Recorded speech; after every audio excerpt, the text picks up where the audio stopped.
আসসালামু আলাইকুম। ইন্দোনেশিয়ার সিমারাং শহরের এক রহস্যজনক হোটেলের তৃতীয় তলার এক ভয়ঙ্কর রুম, যে রুমে যেই যাক 3 দিনের দিন সে ঠিক রাত 12টার সময় খুব নৃশংসভাবে মারা যায়। শুধুমাত্র তাই নয়, মৃত্যুর আগের এই 3 দিন তাদের জন্য আরো বেশি অভিশপ্ত এবং ভয়ানক। যারা মারা যায় তাদের মতে ওই ঘরটিতে তারা সাদা চুলের এবং ধবধবে সাদা ত্বকের একজন মেয়ে আছে, যার চোখ পুরোপুরিভাবে রক্তের মতো লাল।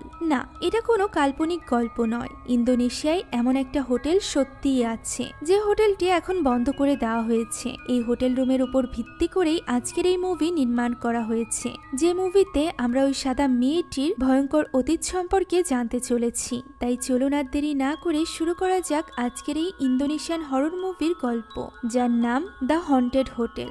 গল্পের শুরুতে আমরা ইন্দোনেশিয়ার সেমারাং শহরের একটি হোটেলের দৃশ্য দেখতে পাই, যে হোটেলের নাম ছিল অ্যাম্বার মানগুন হোটেল। 1981 সালের দিকে একজন নতুন কর্মচারী সেখানে যোগ দেয়, যার নাম ছিল নিগ্রুম। হোটেলের বৃদ্ধা মালিকিনী তাকে তার কাজ সব বুঝিয়ে দেয়, সেই সাথে পই পই করে মানা করে দেয় যে সে যেন এই হোটেলের 3য় ফ্লোরে না যায়। কারণ হিসাবে সে জানায় 3য় ফ্লোরে নাকি কনস্ট্রাকশনের কাজ চলছে, তাই সেখানে গেলে নিগ্রুম যে কোনো ধরনের দুর্ঘটনার শিকার হতে পারে। নিগ্রুমও ব্যাপারটা মেনে নেয়। তবে সে যখন 2য় তলায় কাজ করছিল, তখন হঠাৎই 3য় তলা থেকে কোনো এক মেয়ের চিৎকারের শব্দ সে শুনতে পায়, যে শব্দ শুনে সে ভীষণ কৌতূহলী হয়ে পড়ে। তাই তো একে একাই 3য় ফ্লোরের দিকে অগ্রসর হতে থাকে। তবে সেখানে দরজা বন্ধ ছিল। ভেতর থেকে তখনও ওই মেয়েটির কান্নার শব্দ ভেসে আসছিল। মেয়েটিকে সাহায্য করার জন্য নিগ্রুম তার চুলের ক্লিপ দিয়ে দরজার তালাটি খোলার চেষ্টা করে। তবে এই কাজে সে ব্যর্থ হয় এবং হতাশ হয়ে ফিরে আসতে থাকে।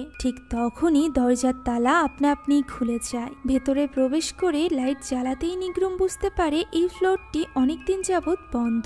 কয়েক পা এগোতেই আশেপাশের সব লাইটগুলো ফেটে যায়। তবুও হার না মেনে নিগ্রুম সামনের দিকে এগোতে থাকে। তার সামনের রুম থেকেই কান্নার আওয়াজটি ভেসে আসছিল, তাই সে ওই রুমের সামনে যায়। অদ্ভুত ব্যাপার হলো, এই হোটেলের সব রুমের সামনে কোনো না কোনো রুম নাম্বার ছিল, তবে এই রুমের সামনে কোনো রুম নাম্বারই ছিল না। নিগ্রুম প্রথমে দরজায় নক করে, আর এরপর দরজা কেউ না খুললে সে আস্তে আস্তে করে দরজা খোলে। আর এরপর সে দেখতে পায় ওই ঘরের ভেতর আয়নার সামনে একজন মেয়ে বসা, যার পুরো শরীর এবং চুল পুরোপুরি ধবধবে সাদা ছিল।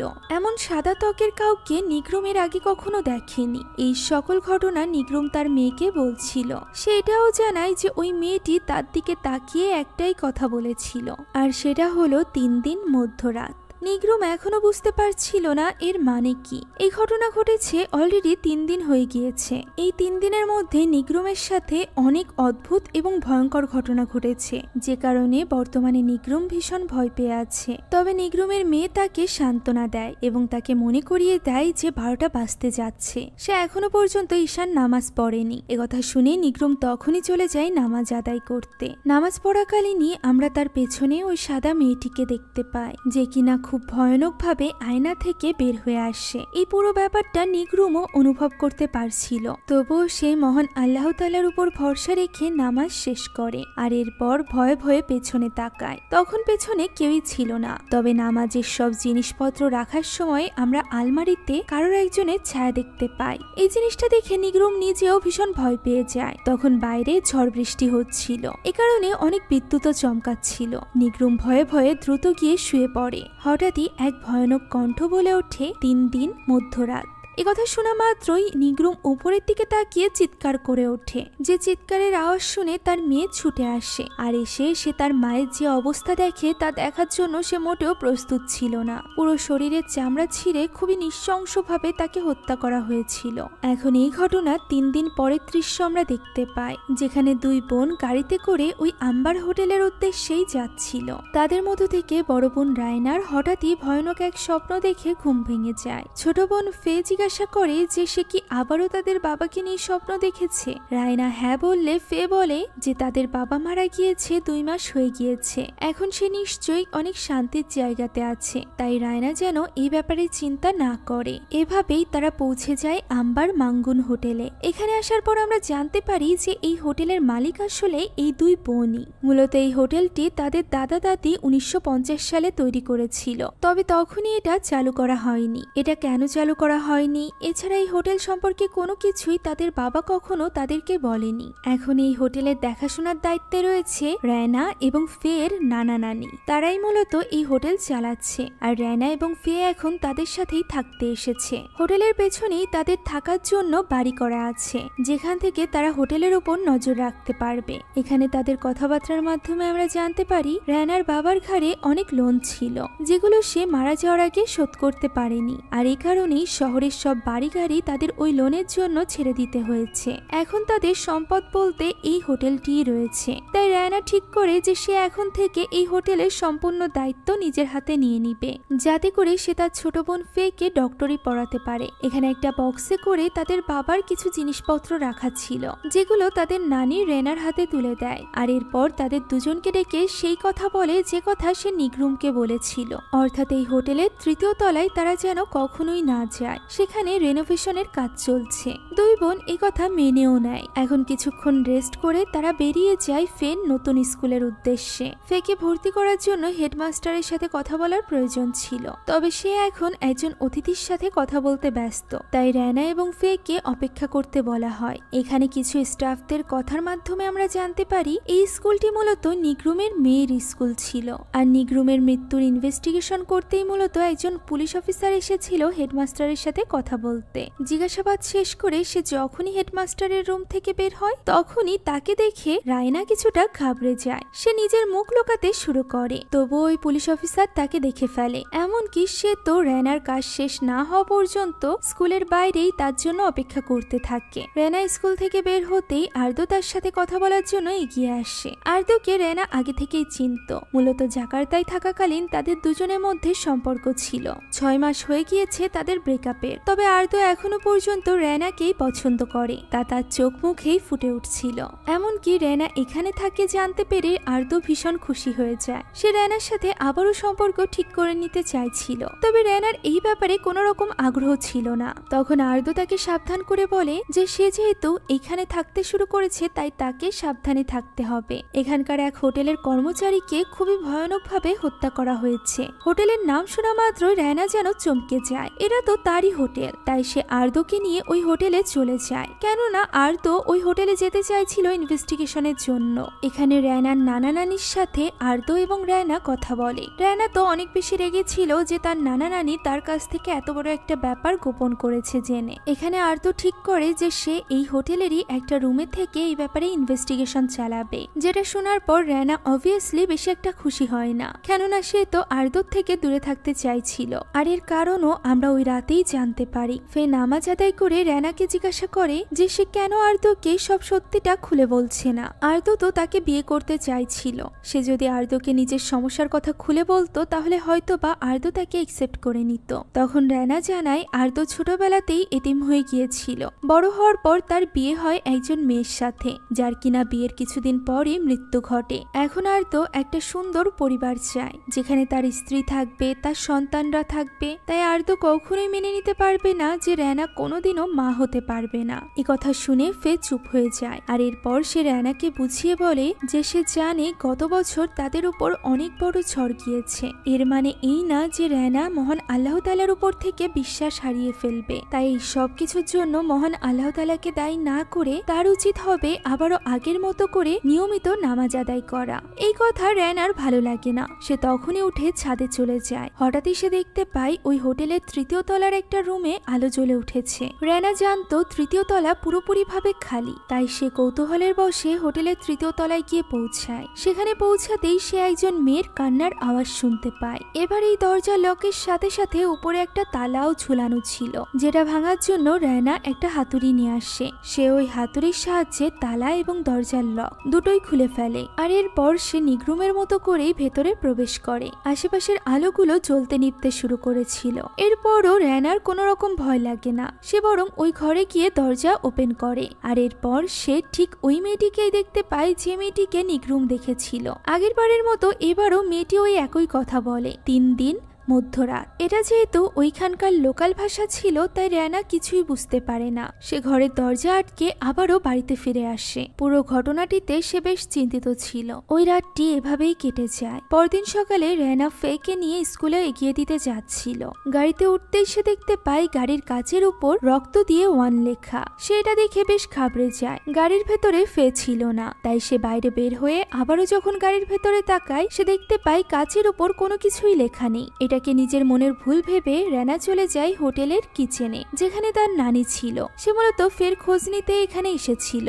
ফে তখন খাবার খাচ্ছিল, তাই সে এখানে তার নানিকে গত রাতের সব ঘটনা খুলে বলে। হোটেলের 3য় তলার মেয়েটির কথা শুনে রেনার নানি ভীষণ ঘাবড়ে যায়। সে এতটাই ভয় পেয়ে গিয়েছিল যে সে রেনাকে কিছুই বলতে পারে না। এরই মধ্যে সেখানে ফে চলে আসে। রেনা ফের সাথে বেরিয়ে যায়। তখনই সেখানে তাদের নানা এসে তাদের নানিকে জানায় যে নিগ্রুমের মেয়ে ফাইনালি স্বীকারোক্তি দিয়েছে। তবে সে এই হোটেলের ওই রুমের ব্যাপারে কিছুই বলেনি। তবু এই ভুতুরে ঘটনার ব্যাপারে কানে কানে রটে গিয়েছে, যে কারণে এখন মানুষেরা ভয় পাচ্ছে এই হোটেলে আসতে। তবে রেনার নানির যেন এই সকল কথাই কোনো খেয়ালই ছিল না। যে জিনিস দেখে রেনার নানা তাকে জিজ্ঞাসা করে সে কি নিয়ে ভাবছে, তখন সে ওই ভয়ানক কথাটি জানায় যে রেনা ওই ঘরের দরজা খুলেছে। যা শোনা মাত্রই রেনার নানা ভীষণ ঘাবড়ে যায়। আমরা বুঝতে পারি তারা নিশ্চয়ই কোনো কিছু জানে, যে ব্যাপারটা রেনা বা ফে কেউই জানে না। ওই দিন ফেকে স্কুলে দিয়ে হোটেলে পৌঁছে রেনা দেখতে পাই হোটেল থেকে বেশিরভাগ মানুষই চেক আউট করে চলে যাচ্ছে, যা দেখে সে বেশ চিন্তিত হয়ে পড়ে। এই ব্যাপারে নানা নানির সাথে কথা বলতে গিয়ে সে দেখতে পাই তাদের তো আগে থেকেই পুলিশ জিজ্ঞাসাবাদ করছে। সবাই ওই সময় বেশ ব্যস্ত ছিল, তাই রিসিপশনে বাজতে থাকা একটা কল রেনা ধরে, যেখানে 13 নাম্বার রুম থেকে একটা তাওয়াল চাওয়া হচ্ছিল। রেনা তখনই একটা তাওয়াল নিয়ে চলে যায় ওই 13 নাম্বার রুমে কয়েকবার নক করার পর ভেতর থেকে একটা আওয়াজ ভেসে আসে, যে ভেতরে এসে তাওয়ালটা যেন বেডের উপর রেখে দেওয়া হয়। রেনা ঠিক তাই করে। ওয়াশরুম থেকে পানির আওয়াজ ভেসে আসছিল, তাই রেনা জিজ্ঞাসা করে তাওয়াল বাদে তার আর কিছু প্রয়োজন কিনা। কিন্তু এর কোনো উত্তর না পেয়ে রেনা চলে যেতে চায়। ঠিক তখনই ওয়াশরুম থেকে কান্নার আওয়াজ ভেসে আসে, তাই সে এটা দেখার জন্য সেদিকে এগিয়ে যায়। ওয়াশরুমের দরজা খুলতেই সে হতবাক হয়ে যায়। সেখানে তো কেউই নেই। ঠিক তখনই হঠাৎই ওই রুমে থাকা টেলিফোনটি বেজে ওঠে। কলটি রিসিভ করতেই ফোনের অপর প্রান্ত থেকে একটা কণ্ঠ বলে ওঠে, আমি যদি বাথরুমে না থেকে থাকি তাহলে আমি কোথায়? আর এরপর চিৎকার করে ওঠে, যেটা শুনে রেনা দ্রুত ফোনটি কেটে দেয় এবং আবারও রিসিপশনে কল দিয়ে জিজ্ঞাসা করে এই 13 নাম্বার রুমে আসলে কে আছে। তখন সে জানতে পারে এই রুমে তো আসলে কেউই নেই, এই রুম তো ফাঁকা। ঠিক তখনই রেনা অনুভব করতে পারে পেছনের পর্দার ভেতর থেকে কেউ যেন হাঁটছে, যে কিনা আস্তে আস্তে করে নিচের কার্পেটের মধ্যে ঢুকে গিয়েছে। আর এরপর সে হামাগুড়ি দিয়ে রেনার দিকে এগোতে থাকে। কার্পেট উঁচু করতেই রেনা দেখতে পায় লাল চোখওয়ালা সাদা ওই মেয়েটিকে, যা দেখে সে ঘাবড়ে দরজার কাছে চলে আসে। ঠিক তখনই খাটটি উল্টে তার দিকে এসে পড়ে। তবে তার আগে রেনা কোনো মতে রুম থেকে বের হয়ে যায়। ভেতর থেকে ওই ভয়ানক কণ্ঠ চিৎকার করে বলতে থাকে, মৃত্যুর আগ পর্যন্ত আমার এই কষ্ট অনুভব করো। রেনা এই সব কিছু দাঁড়িয়ে শুনছিল। ঠিক তখনই আর্দ্র চলে আসে। আর্দ্র কোনো মতে রেনাকে শান্ত করে, আর এরপর ওই ঘরটিও চেক করে। কিন্তু সবকিছুই তো স্বাভাবিক ছিল, যা দেখে রেনা কিছুই বুঝতে পারছিল না। এরপর আমাদেরকে দেখানো হয় যে শুধুমাত্র এখানে থাকতে আসা লোকেরাই নয়, বরং এখানকার পুরনো কর্মচারীরাও এই হোটেল ছেড়ে চলে যাচ্ছিল। জীবনের ঝুঁকি নিয়ে কেউ এখন আর এই হোটেলে কাজ করতে চাইছিল না, যে ব্যাপারটা নিয়ে রেনার নানা নানি বেশ চিন্তিত ছিল। এখানে আর্দ্র এসে জানায় নিগ্রুমের মেয়ে ফাইনালি এই হোটেল সম্পর্কে মুখ খুলেছে। সে এখানকার একজন মেয়ের কথা বলেছে।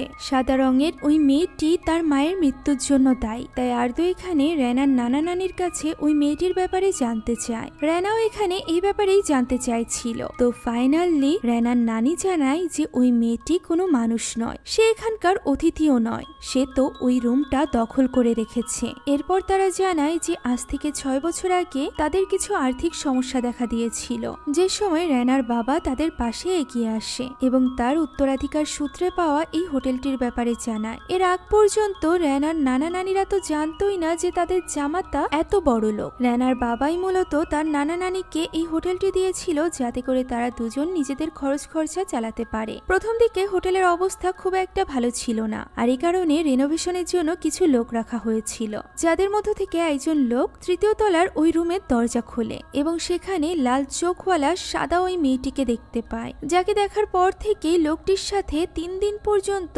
বিভিন্ন অদ্ভুত ঘটনা ঘটতে করতে থাকে। 3 দিনের মাথায় হঠাৎই একদিন রেনার নানা নানি এসে দেখতে পায় লোকটি নিজেই নিজের মাথা দেওয়ালের সাথে আঘাত করছে। ওই সময় লোকটির চোখ পুরোপুরি লাল ছিল, দেখে মনে হচ্ছিল লোকটিকে কেউ বশ করে রেখেছে। রেনার নানা নানির সামনেই সে নিজের মাথা দেওয়ালের সাথে আঘাত করে সেখানেই মারা যায়। এই ঘটনায় ভয় পেয়ে রেনার নানা নানি কি দানাং নামের একজন কবিরাজকে ওইখানে নিয়ে আসে। তবে তারও সাহসে কোলায় না ওই ঘরে যাওয়ার। সে তাদেরকে জানিয়ে দেয় এই ঘরটি ভুতুরে, কোন এক অশুভ শক্তি এই ঘরটিকে নিজের কবজায় করে রেখেছে, তাই এই ঘরে যেন কখনোই কেউ না আসে। এটা জানার পর রেনার নানা নানি পুরো 3rd ফ্লোরই লক করে দেয়। আর এরপর এই 6 বছর পর্যন্ত সেখানে আর কোনো দুর্ঘটনা ঘটেনি। তবে নিগ্রুমের এই ঘটনার পর তারা আবারও ভয় পেতে শুরু করেছিল, যে কারণে 3rd ফ্লোরে 2টো তালা তারা ঝুলিয়েছিল, যেটা পুরোটাই ভেঙেছিল রেনার নিজ হাতে। 6 বছর আগে এত বড় ঘটনা ঘটার পরও রেনার নানা নানি এই ব্যাপারে রেনার বাবাকে কিছুই জানিয়েছিল না, কেননা তারা মনে করেছিল এই ব্যাপারে খবর যদি বাইরে যায় তাহলে হতে পারে এই হোটেলটি আজ চলবে না, এতে করে তারা বিপদে পড়বে। আর এই কারণেই তারা নিজেদের মতো করে ব্যবস্থা করেছিল। এখন এই পুরো ঘটনা শোনার পর রেনা বলে ফে বাড়িতে ফেরার সাথে সাথেই তারা যেন তাকে মনে করিয়ে দেয় যে সে যেন 3rd ফ্লোরের ওই রুমটার দরজা না খোলে। তখনই আমরা ফে কে স্কুলে দেখতে পাই, যাকে টিচার অন্য একটা রুম থেকে একটা বক্সের মধ্যে থেকে একটা জিনিস আনতে বলে। সেখানে একটা হিউম্যান বডি পার্টসের স্ট্যাচুও ছিল। হঠাৎই পেছন থেকে ফেকে কেউ ডাক দেয়। হঠাৎই ওই স্ট্যাচুটি জীবিত হয়ে যায়। ফে ওই রুম থেকে বের হওয়ার চেষ্টা করে, তবে পারে না। স্ট্যাচুটি তার উপর হামলা করে। ফে কোনো মতে তার হামলার হাত থেকে নিজেকে বাঁচিয়ে ওই রুম থেকে বের হয়ে আসে। তার চিৎকারের আওয়াজ শুনে অন্যান্য স্টুডেন্ট এবং টিচাররাও সেখানে চলে আসে। তবে তারা চেক করে দেখতে পায় ওই ঘরের সবকিছুই তো ঠিক আছে, এমনকি স্ট্যাচুটিও ঠিকঠাক ছিল। ফে নিজেও এতে করে অবাক হয়ে যায়। এই ঘটনার জন্য রেনাকে স্কুলে ডেকে পাঠানো হয়, যেখানে রেনার সাথে আর্দো এসেছিল। রেনা প্রথমেই ফেকে জিজ্ঞাসা করে যে সে ওই রুমটার দরজা খোলেনি তো। উত্তরে ফে বলে গতরাতে ওই ঘর থেকে আলো আসছিল, যে কারণে সে তা চেক করতে সেখানে গিয়েছিল। একথা শোনা মাত্রই রেনার মাথায় হাত পড়ে যায়। এতক্ষণ পর্যন্ত জানতো যে 3 দিন পর হয়তো বা সে নিজে মারা যাবে, কিন্তু এখন তার ছোট বোনও মারা যেতে চলেছে এটা জানতে পেরে রেনা একেবারেই ভেঙে পড়েছিল। তখন আর্দো বলে এই ব্যাপারে তারা ওই মানুষটার কাছে সাহায্য চাইতে যেতে পারে যার কাছে 6 বছর আগে রেনার নানা নানি সাহায্য চেয়েছিল, অর্থাৎ কিদানাং এর কাছে। তারা এখান থেকে সরাসরি চলে যায় কিদানাং এর বাড়িতে। সেখানে তারা কিদানাংকে সবকিছু খুলে বলে। সবটা শোনার পর কিদানাং বলে ওই অশুভ শক্তিকে হারানো প্রায় অসম্ভব, তবে তারা চেষ্টা করতে পারে। ওই অশুভ শক্তি এখনো পর্যন্ত কোনো এক কারণে এই পৃথিবীর সাথে সংযুক্ত আছে, আর ওই সংযুক্ত থাকার কারণটিকেই তাদেরকে খুঁজে বের করতে হবে। যদি তারা সেটা না পারে তাহলে ওই অশুভ শক্তিকে আটকানোর জন্য ওই অশুভ শক্তির নাম অবশ্যই খুঁজে বের করতে হবে। তাহলেই একমাত্র কবিরাজ কিদানাং তাদেরকে সাহায্য করতে পারবে। আর এর জন্য রেনার হাতে 3 দিন সময় আছে। 3 দিনের মাঝরাত অর্থাৎ ঠিক 12টার সময় রেনা মারা যাবে। তার আগে ওই শক্তি তাকে যতই ভয় দেখাক না কেন তাকে প্রাণে মারবে না। এখন ওই রাতে বাড়িতে ফিরে রেনারা সবাই মিলে আলোচনায় বসে যে এরপর তাদের কি করা উচিত। রেনার মনে হচ্ছিল তার বাবা হয়তো বা এই ব্যাপারে কোনো কিছু জানতো, তা না হলে সে কেন এতদিন পর্যন্ত এই হোটেলটিকে তাদের থেকে লুকিয়ে রাখবে। এছাড়া 6 বছর আগে রেনার নানা নানিকে এই হোটেলের দায়িত্ব দিলেও সে কখনোই নিজের স্ত্রী সন্তানদেরকে এখানে আনেনি। তারা এই ব্যাপারে কথা বলছিল, এমন সময় একটা কল আসে, যেখানে রেনার বাবার উকিল জানায় এই হোটেলটি মূলত বাস্কারার নামে, আর এই বাস্কারা আর কেউ নয় বরং রেনারই বাবা। যা শুনে সবাই অবাক হয়ে যায়, কেননা রেনার বাবার এই নাম তারা আগে কখনো শোনেনি। তারা জানতো রেনার বাবার নাম জানার, অর্থাৎ এই ব্যাপারটাও রেনার বাবা তাদের থেকে গোপন করেছিল। বাবার এত সিক্রেটের কথা শুনে রেনার মনে পড়ে যায় এই ব্যাপারে রেনার সাথে তার বাবা একবার কথা বলেছিল। তার বাবা বলেছিল তার একটা সিক্রেট আছে, যেটা কিনা তার অতীত সম্পর্কে, যে ব্যাপারে সে তার লেখনীতে লিখে রেখে গিয়েছে, যাতে করে এই লেখার মাধ্যমে সে নিজের মন হালকা করতে পারে। এ কথা মনে পড়তেই রেনা তার বাবার লেখা সবগুলো বই এনে সবাইকে দিয়ে দেয়, যে বই পড়ার মাধ্যমে তারা ওই রহস্যের ব্যাপারে জানতে পারে, যে রহস্যের সাথে ওই মেয়েটির রহস্য জড়িত ছিল। পুরো রাত ধরে তারা 5 জন এই বইগুলো পড়তে থাকে, তবে এতে খুব একটা লাভ হচ্ছিল না। রেনা বাইরে বসে বসে এই বই পড়ছিল। ঠিক তখনই হঠাৎ করে সে ওই রুমের আলো আবারও জ্বলতে দেখতে পায়। এর কিছুক্ষণ পর আর্দো তার কাছে এসে দেখতে পায় সেখানে রেনা নেই, ফলে সে অনেকটা চিন্তিত হয়ে পড়ে। অন্যদিকে আমরা রেনাকে দেখতে পাই সে হোটেলের ওই 3য় তলায় গিয়ে পৌঁছেছিল। ছিল। হঠাৎই কাঁধে কেউ পিছে থেকে হাত রাখায় সে ঘাবড়ে যায়। পিছে তাকাতেই দেখতে পায় আর্দ্র এবং ফে এসেছে। এখানে আর্দ্র তাকে জিজ্ঞাসা করে যে সে এখানে কেন এসেছে। রেনার মতে যেহেতু ওই অশুভ শক্তি ওই ঘরটিতে কবজা করে রেখেছে, হয়তোবা ওই ঘরেই তার ব্যাপারে কোনো তথ্য পাওয়া যেতে পারে, আর এই জন্যই সে এসেছে। যেহেতু সে এমনিতেই মরতে চলেছে, তাই ওই ঘরে গেলে হয়তোবা তার কোনো ক্ষতি হবে না। তখন ফেও তার সাথে যেতে চায়। আর্দ্র যেতে চাইলে তাকে তারা না করে দেয়, কেননা আর্দ্র এখনো পর্যন্ত অভিশপ্ত নয়, তাই তার জীবন তারা ঝুঁকিতে ফেলতে চাইছিল না। আর এরপর আর্দ্রকে বাইরে দাঁড়িয়ে রেখে দুই বোন আস্তে আস্তে করে ভেতরে প্রবেশ করে। ভেতরে ঢুকতেই রেনা ফেকে বলে ভেতরে থাকা সবগুলো মোমবাতি জ্বালিয়ে দিতে। এরপর তারা দুই বোন মিলে আলাদা আলাদা হয়ে সবকিছু খুঁজতে থাকে। একদিকে রেনা পৌঁছে যায় শোবার ঘরে, অন্যদিকে ফে পৌঁছে যায় ওয়াশরুমে, যেখানে ওই অশুভ শক্তি এসে তাকে ভয় দেখায়। ওই সময় রেনার হাত লেগে কিছু জিনিস নিচে পড়ে যায় এবং গড়িয়ে তা খাটের নিচে চলে যায়, যেগুলো দেখতে গিয়ে রেনা দেখতে পায় খাটের নিচের একটা টাইলস ভাঙা, যার ভেতরে রয়েছে এক টুকরো কাগজ। যে কাগজের টুকরোটা সে বের করে নিয়ে আসে। সে এটা কি তা দেখার চেষ্টা করছিল, ঠিক তখনই কিছু শব্দ শুনতে পায় এবং শোবার ঘর থেকে বের হতেই দেখতে পায় ফে নিজেই নিজের মাথায় আঘাত করছে। রেনা তাকে আটকাতেই সে ভয়ানক এক কণ্ঠে বলে ওঠে, মৃত্যুর আগে আমার কষ্ট অনুভব করো। একথা বলতেই রেনা দেখতে পায় ফে এখন পুরোপুরিভাবে ওই অশুভ শক্তির বশে চলে এসেছিল। এখানে খুব ভয়ানকভাবে ফে রেনার উপর হামলা করে, ফলে ভয়ে রেনাও চিৎকার করতে থাকে, যা গিয়ে পৌঁছায় আর্দ্রর কানে। ফলে আর্দ্র আর বাইরে অপেক্ষা করতে পারে না, সে ছুটে আসে রেনা এবং ফেকে সাহায্য করতে। আর্দ্র ফেকে আটকানোর চেষ্টা করলে ফে তার উপরও হামলা করে, আর এরপর সে এগোতে থাকে রেনার দিকে। ওই সময় আর্দ্র তাকে দূরে ছুঁড়ে মারে, এর ফলে ফে অজ্ঞান হয়ে যায় এবং তার মধ্য থেকে ওই অশুভ শক্তি বের হয়ে আসে, যে শক্তি তাদের সামনেই দাঁড়িয়েছিল। সে আর্দ্রর দিকে তাকিয়েই বলে ওঠে, 3 দিন মাঝরাত। অর্থাৎ রেনা এবং ফের মতো এবার আর্দ্র অভিশপ্ত হয়ে গিয়েছিল, অর্থাৎ আগামীকাল সকালের সাথে সাথে এক এক দিন করে তারও মৃত্যুর দিন গোনা হবে। তারা এই সব কিছু নিয়ে আলোচনা করছিল, ঠিক তখনই রেনার নানা নানি তার জন্য আরো কিছু কাগজের টুকরো নিয়ে আসে, যেগুলো তারা বিভিন্ন রুম পরিষ্কারের সময় পেয়েছিল। এই কাগজের টুকরোগুলো দেখে মনে হচ্ছিল এটা কারোর লেখা চিঠি। সবগুলো টুকরো এক করার পর জানা যায় এটা মূলত একটা ভালোবাসার চিঠি, যেটা ওই মেয়েটা রেনার বাবাকে উদ্দেশ্য করে লিখেছিল। এখানে লেখা ছিল তাদের প্রথম দেখা হওয়ার ব্যাপারে। কোন এক পাইন গাছের কাছে তাদের দেখা হয়েছিল, যেখানে সাদা রঙের অনেক সুন্দর ফুল ফুটেছিল। হোটেলের পাশে থাকা জঙ্গলে এরকম একটা স্থান রয়েছে, যে ব্যাপারে জানার পর তখনই রেনা এবং আর্দ্র সেই উদ্দেশ্যে রওনা দেয়। অনেকক্ষণ গাড়ি চালিয়ে হেঁটে জঙ্গলের ভেতর থেকে তারা ওই স্থানে এসে পৌঁছায়, যেখানে পাশে একটা নদী ছিল। নদীতে চলছিল একটাই মাত্র নৌকা। তারা ওই নৌকার মাঝিকে ডাক দেয় এবং জিজ্ঞাসা করে যে সাদা রঙের ফুলগুলোর অরিজিন কোথায়, অর্থাৎ কোথা থেকে এখানে এসেছে। তখন মাঝি জানায় তাদের গ্রামে এই সাদা রঙের ফুলগুলোর উৎপত্তি। এটা জানার পর আর্দ্র নিজের পরিচয় দেয় যে সে একজন পুলিশ অফিসার এবং একটা খুনের ইনভেস্টিগেশন করার জন্য সে এখানে এসেছে। সে তাদের গ্রামে যেতে চায় এই ব্যাপারে জিজ্ঞাসাবাদের জন্য। লোকটি তাদেরকে নিয়ে যেতে রাজি হয়ে যায়। লোকটির নাম ছিল পার্জ।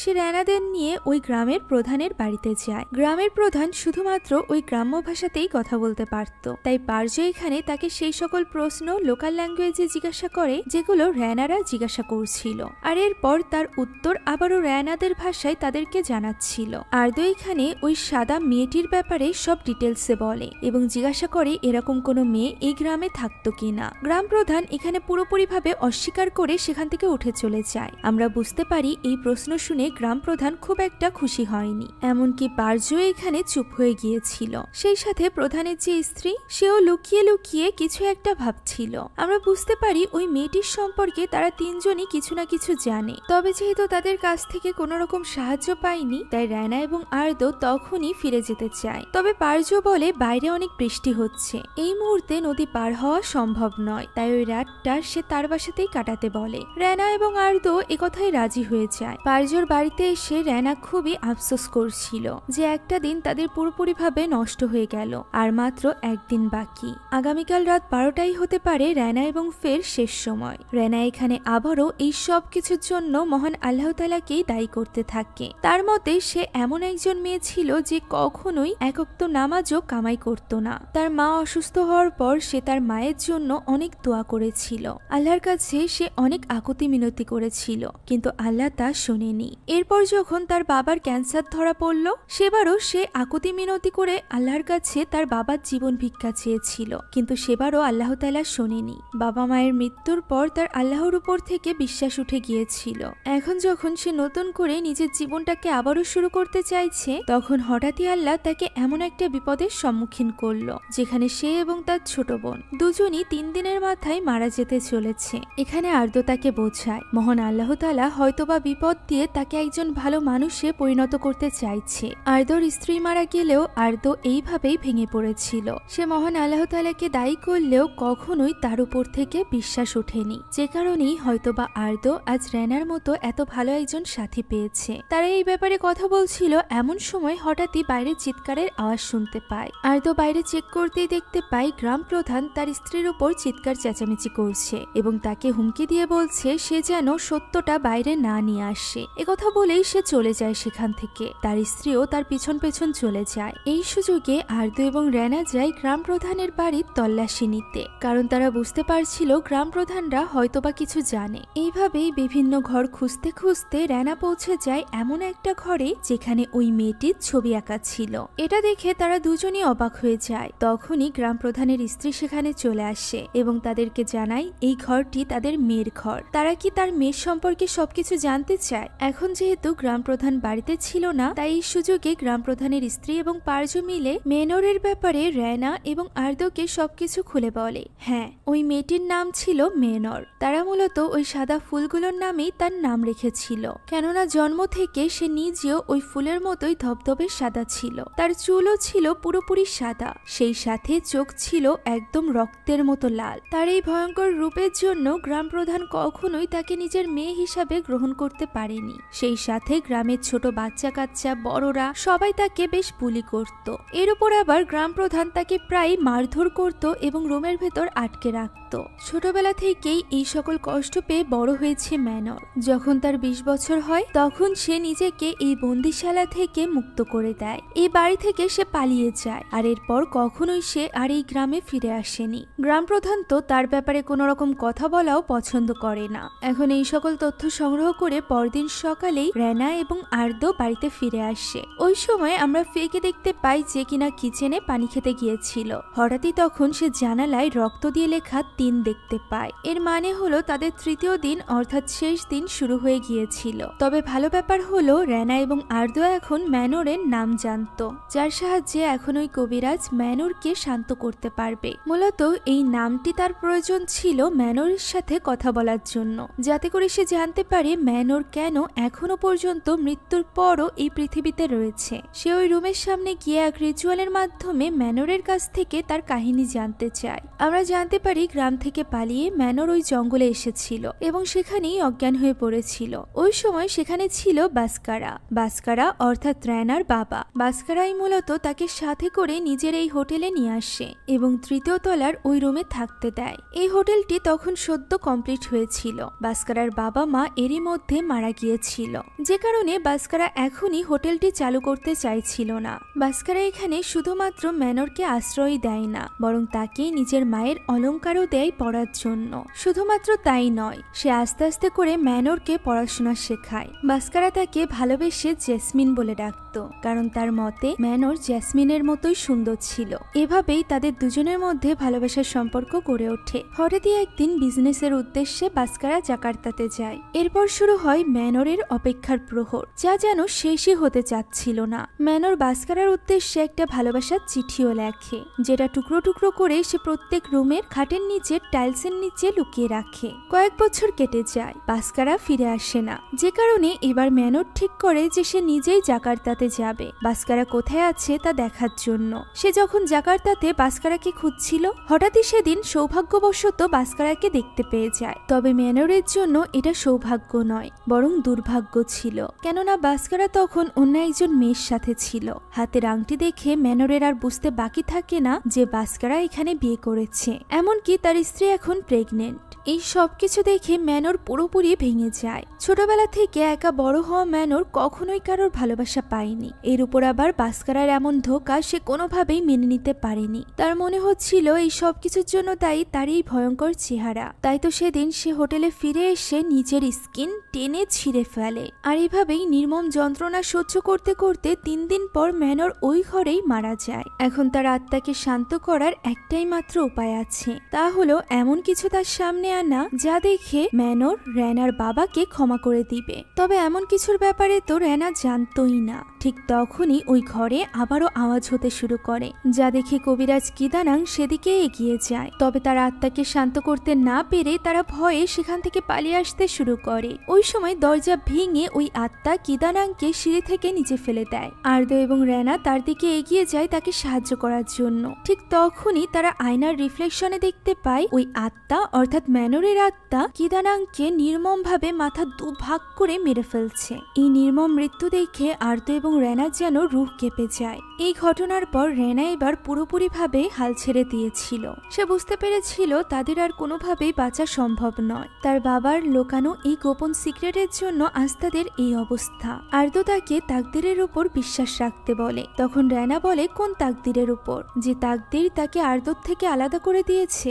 রেনা এখানে ফাইনালি আর্দোকে জানিয়ে দেয় যে কেন 6 মাস আগে সে আর্দোর সাথে ব্রেকআপ করেছিল। মূলত তার জরায়ু ক্যান্সার ধরা পড়েছিল, যেটার অপারেশন করার পর এখন আর সে কখনোই মা হতে পারবে না। এই ব্যাপারটা রেনা এবং ফেই জানতো। রেনা চাইছিল না এই ব্যাপারটা আর্দো জানুক। তবে সে এটাও চায় না যে তার বাবার মতো কোনো সিক্রেটের কারণে পরবর্তীতে অন্য কেউ কষ্ট পাক। এই কথা বলেই রেনা সেখান থেকে চলে যায়। এদিকে আর্দো স্তম্ভিত হয়ে দাঁড়িয়ে থাকে। তখনই ফেল লাঠিটা নিচে পড়ে যায়, যেটা তুলতে গিয়ে ফে সেই বক্সটা পেয়ে যায়, যে বক্সের ভেতর তার বাবার এই হোটেলে রাখা কিছু জিনিসপত্র ছিল। সেখানে তারা অপ্রকাশিত একটা লেখনী খুঁজে পায়, যেখানে লেখা ছিল বাস্কারা এবং জেসমিনের ভালোবাসার গল্প। সেই সাথে একটা ছোট্ট বক্স ছিল যার মধ্যে ছিল একটা আংটি। আর্দো এবং ফে দ্রুত ওই জিনিসগুলো নিয়ে রেনার কাছে যায়। আর এরপর রেনা জানতে পারে তার বাবার সত্য।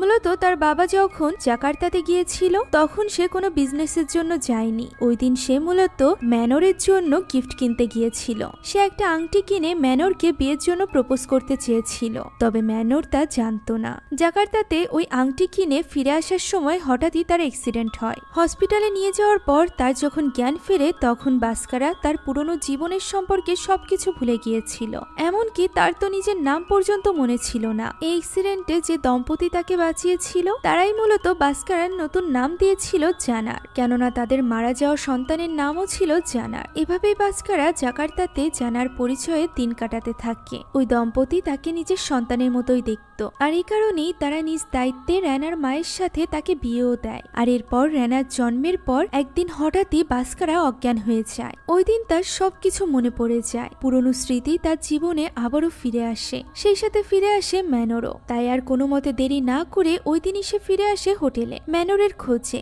তবে সে ওই ঘরে এসে ম্যানরের শুধুমাত্র কঙ্কালি পড়ে থাকতে দেখতে পায়, যার উপর থেকে পোকা বেয়ে বেড়াচ্ছিল। এই সবকিছুর জন্য দায়ী ছিল বাস্কারার স্মৃতি চলে যাওয়া, তাই সে নিজেকেই দায়ী করতে থাকে। এখন আর কোনো উপায়ও ছিল না, ম্যানর তার অতীত ছিল।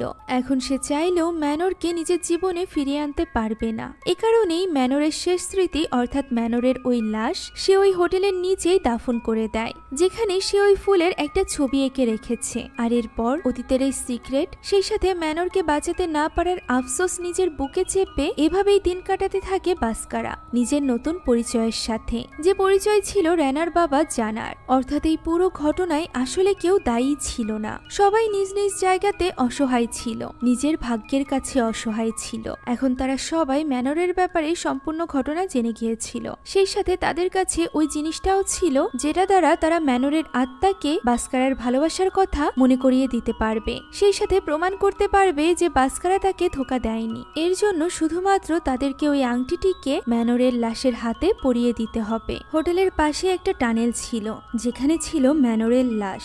এখন যেহেতু রাত হয়ে গিয়েছিল তাই তারা আর দেরি না করে রেনা এবং আর্দো তখনই রওনা হয় ওই টানেলের উদ্দেশ্যে। রেনার নানা তাদেরকে ওই টানেলের রাস্তা দেখিয়ে দেয় আর এরপর তারা দুজন ওই টানেলের ভেতর প্রবেশ করে। ভেতরে পৌঁছে তারা দুজন আলাদা আলাদা হয়ে ওই দেওয়ালটি খুঁজতে থাকে যে দেওয়ালের উপর ওই ফুল আঁকা ছিল, অর্থাৎ যেখানে ম্যানোরের লাশ পোতা ছিল। এখানে আর্দোর পেছনে আমরা ম্যানোরের আত্মা দেখতে পাই। হঠাৎই আর্দো ডাক দেয় রেনাকে। রেনা ছুটে গিয়ে দেখতে পায় আর্দো ওই জায়গাটি খুঁজে পেয়েছে যেখানে ম্যানোরের লাশ ছিল।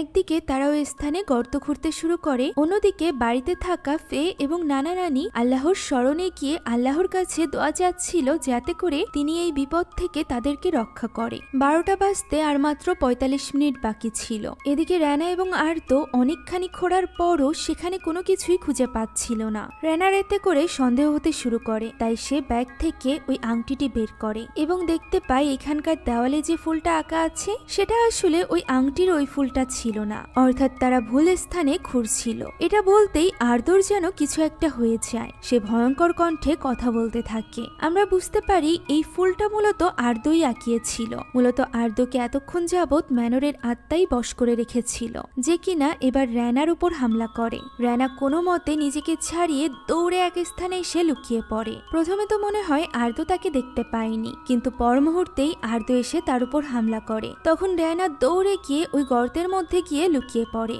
সুযোগ বুঝে সে আর্দোকে আঘাত করে ওই গর্তে ফেলে এবং তার মাথায় আঘাত করে তাকে অজ্ঞান করে ফেলে। এরপর সে ব্যাগ নিয়ে সেই স্থানটি খুঁজতে থাকে যে স্থানে ম্যানোরের লাশ ছিল। তবে অনেক খোঁজার পরও সে ওই দেওয়ালটা খুঁজে পাচ্ছিল না, যে কারণে সে রাগের মাথায় নিজের ব্যাগ ছুঁড়ে ফেলে। তখনই ব্যাগের ভেতর থেকে বেরিয়ে আসে এক টুকরো কাগজ, যেটাতে তার নানা নানি তার উদ্দেশ্যে ছোট্ট একটা বার্তা লিখেছিল। তারা সেখানে লিখেছিল যে রেনা, এটাই শেষ সময়, হতে পারে এটাই তোমার শেষ নামাজ। এই বিপদের সময় তুমি আর কার কাছেই বা সাহায্য চাইবে? একমাত্র মহান আল্লাহ তাআলাই তোমাকে সাহায্য করতে পারবে। এই চিরকুটটি পড়ে রেনার মনে যেন আল্লাহর প্রতি বিশ্বাস আবারও জেগে ওঠে। তাই সে তার নিজের জীবনে শেষ নামাজ আদায় করে। সে তায়াম্মুম পদ্ধতিতে ওযু করে। এরপর নানা নানির ব্যাগে রেখে দেওয়া যায় নামাজ এবং খিমারের সাহায্যে সে সেখানেই বসে ঈশার নামাজ আদায় করে, আল্লাহর কাছে সাহায্য চায়। এরই মধ্যে আর্দো জেগে ওঠে। এদিকে নামাজ আদায় করে রেনা আবারও ওই স্থানটি খুঁজছিল। শেষমেশ সে ওই স্থানটি খুঁজেও পেয়ে যায়। এরপর সেখানে সে মাটি খুঁড়তে শুরু করে। আর মাত্র 10 মিনিট বাকি ছিল। 12টা বাজতে যখন 3 মিনিট বাকি, তখন সে ওই লাশটি খুঁজে পেয়ে যায়। সে ওই লাশের আঙুলে ওই আংটিটা পরাতে যাবে, ঠিক তখনই আর্দো পিছ থেকে এসে তার উপর আঘাত করে, যার ফলে সে অনেকটা আহত হয়ে যায়। আর্দো তাকে একেবারে মেরে ফেলার চেষ্টা করছিল। তখন রেনা কোনো মতে ওই আংটিটি লাশের হাতে পরিয়ে দিতে সক্ষম হয়, আর এটা পরানোর সাথে সাথেই আর্দো অজ্ঞান হয়ে যায়। কঙ্কালটিও কাঁপতে আরম্ভ করে। আর্দোর জ্ঞান ফিরলে তারা দুজনই ওই কবর থেকে উপরে উঠে আসে। কঙ্কালের মধ্য থেকে বেরিয়ে আসা সাদা ধোঁয়া পরিণত হয় ম্যানোরে, আর এরপর সে হাওয়ায় মিলিয়ে যায়, যেন তার অতৃপ্ত আত্মা এতদিন পর মুক্তি পেল। রেনা এবং আর্দো ফিরে আসে বাড়িতে, আর এরপর 12টা বেজে যায়, অথচ রেনা এবং ফে তখনও বেঁচে আছে। এর মানে হলো তাদের উপর থেকে ওই অভিশাপ কেটে গিয়েছে। পরদিন সকালে ইনভেস্টিগেশন শুরু হয়ে যায়। আর্দো যেহেতু একজন পুলিশ অফিসার ছিল, তাই সে ব্যাপারগুলো সামলে নেয়। এখন হোটেলের নিচে দাঁড়িয়ে রেনা এবং আর্দো কথা বলছিল, যেখানে আর্দো জানায় আগামীকাল সকালে সে জাকার্তা যাবে, কারণ তাকে একটা ফাইল রিপোর্ট করতে হবে। এখন তো হোটেলটি ম্যানোর মুক্ত হয়ে গিয়েছে, তাই তাদের ভয়ের কিছু নেই। তখন রেনা বলে যে ম্যানোর মুক্ত হলেও সে নিশ্চিত যে এই স্থানে আর কখনোই কেউ থাকতে আসবে না, অর্থাৎ তাদের এই বিজনেস কখনোই চলবে না। তবে আর্দো এখানে তাকে খুশি করার মতো একটা কথা বলে দেয়, আর সেটা হলো সে এখনো পর্যন্ত রেনাকে ভালোবাসে। রেনা যেরকম সেরকম ভাবেই সে রেনার সাথে থাকতে চায়। এই পৃথিবীতে এমন অনেক বাচ্চারা আছে যাদের কিনা বাবা মা নেই, তারা তাদের বাবা মা হতে পারবে। রেনার সন্তান হবে না এই ব্যাপারটা নিয়ে আর্দোর কোনো আফসোস নেই, কারণ তারা দুজন এক হলেই একটা পরিবার গঠন করতে পারবে। তারা দুজনই এক পরিবার। একথা শুনে রেনার চোখে পানি চলে আসে। সেও আর্দোকে বিয়ের জন্য হ্যাঁ বলে দেয়। আর এই সুন্দর মনোমুগ্ধকর দৃশ্য দেখে কি মনে হচ্ছে গল্প এখানেই শেষ? না, আজকের গল্পের সমাপ্তি এতটাও সুন্দর নয়। কেননা ওই রাতে আর্দো যখন ওই হোটেলেরই একটি রুমে ছিল, তখন হঠাৎই আমরা কিছু অস্বাভাবিক গতিবিধি উপলব্ধি করতে পারি, যে ব্যাপারটা আর্দো লক্ষ্য করে না। ওই সময় টেলিফোন বেজে ওঠে। আর্দো কল রিসিভ করতেই রেনা জানায় আগামীকাল সকালে জাকার্তায় যাওয়ার আগে আর্দো এবং রেনা মিলে তাদের নানা নানি এবং ফেকে তাদের বিয়ে করার পরিকল্পনার ব্যাপারে জানিয়ে দিবে। আর্দও ব্যাপারটা নিয়ে বেশ খুশি ছিল। এরই মধ্যে আবারও টেলিফোন বেজে ওঠে, তবে এবার আর অপর পাশ থেকে কোনো কথা শোনা যায় না। হঠাৎই রুমের লাইট বন্ধ হয়ে যায়। আর্দো রিসিপশনে কল করার চেষ্টা করে, তবে কল যাচ্ছিল না। যা দেখে সে রুম থেকে বের হওয়ার চেষ্টা করে, তবে দরজাও খোলা যাচ্ছিল না। ঠিক তখনই দেওয়ালে থাকা ঘড়িতে ঘন্টা বেজে ওঠে। 12টা বেজে গিয়েছিল।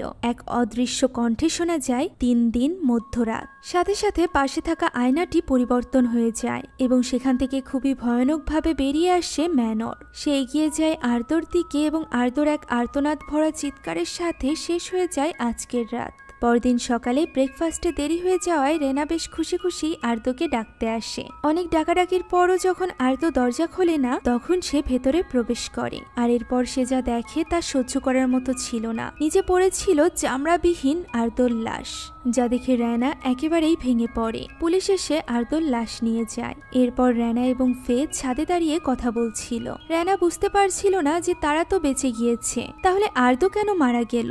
আর্দোর উপর থেকে অভিশাপ কেন কাটেনি? উত্তরে ফে জানায় রেনা এবং ফে হলো বাস্কারার মেয়ে, তাই বাস্কারা ম্যানরকে সত্যিই ভালোবাসত এবং তাকে কখনো ধোকা দেয়নি। এই ব্যাপারটা জানার পর ম্যানর তাদের 2 বোনকে ছেড়ে দিয়েছে। সে তাদের কখনো কোনো ক্ষতি করবে না। মূলত ম্যানরের মৃত্যু হয়েছিল নিজেকে নিজে শেষ করে দেওয়ার মাধ্যমে, যে অপরাধের বা মহাপাপের কোনো ক্ষমা আল্লাহর দৃষ্টিতে নেই। আর এই কারণেই তার আত্মা পরকালে যেতে পারছে না। তাই পৃথিবীতে যতদিন পর্যন্ত ওই গ্রামের মানুষেরা বেঁচে থাকবে, যারা কিনা ম্যানরকে কখনো না কখনো জ্বালাতন করেছিল, ততদিন পর্যন্ত ম্যানরের এই অভিশাপ চলতে থাকবে। একমাত্র ফে এবং রেনাই যদি ওই ঘরে যায়, তাহলেই তারা বেঁচে ফিরবে। এবাদে যেই ওই ঘরে যাবে, তার উপরই এই অভিশাপ লেগে যাবে। এইসব কথা শুনে রেনা অবাক হয়ে ফেকে জিজ্ঞাসা করে যে সে এই সব কথা কোথা থেকে জানলো। ঠিক তখনই ফে তার দিকে ঘুরে তাকায় এবং আমরা জানতে পারি ফেকে তখন বশ করে রেখেছিল ম্যানরের আত্মা, যা দেখে রেনা ঘাবড়ে গেলে ফে তাকে বলে সে যেন চিন্তা না করে, সে কখনোই তাদের 2 বোনের কোনো ক্ষতি করবে না। একথা বলেই ফে স্বাভাবিক হয়ে যায়। ফলে রেনা এবার ঠিক করে যে সে এই হোটেলটি আজ চালাবে না, বরং এটি বিক্রি করে দিবে। তাই বিক্রির জন্য সাইনবোর্ড ঝুলিয়ে তারা সেখান থেকে চলে যায়। এর কিছুদিন পর কয়েকজন পুলিশ অফিসার আসে হোটেলটিতে ইনভেস্টিগেশন করতে। যেহেতু আর্দো এই ব্যাপারে রিপোর্ট করে গিয়েছিল, তাই তারা নিশ্চিত হতে এসেছিল যে এরকম কিছু এই হোটেলে সত্যিই আছে কিনা। তারাও কান্নার আওয়াজ শুনতে পায় এবং চলে যায় ওই 3য় তলার সেই রুমের দরজা খুলতেই ম্যানরের আত্মা তাদের দিকে ঘুরে তাকায় এবং বলে 3 দিন মধ্যরাত। আর এই দৃশ্যের মধ্য দিয়ে আজকের এই গল্পটি এখানেই শেষ হয়ে যায়। আশা করছি সদ্য মুক্তি পাওয়া এই ইন্দোনেশিয়ান হরর গল্পটি আপনাদের কাছে ভালো লেগেছে। যদি ভালো লেগে থাকে তাহলে একটা লাইক এবং একটি কমেন্ট করতে ভুলবেন না। সেই সাথে আমাদের চ্যানেলে নতুন হয়ে থাকলে please subscribe to our channel. Thank you so much for watching this video. আল্লাহ হাফেজ।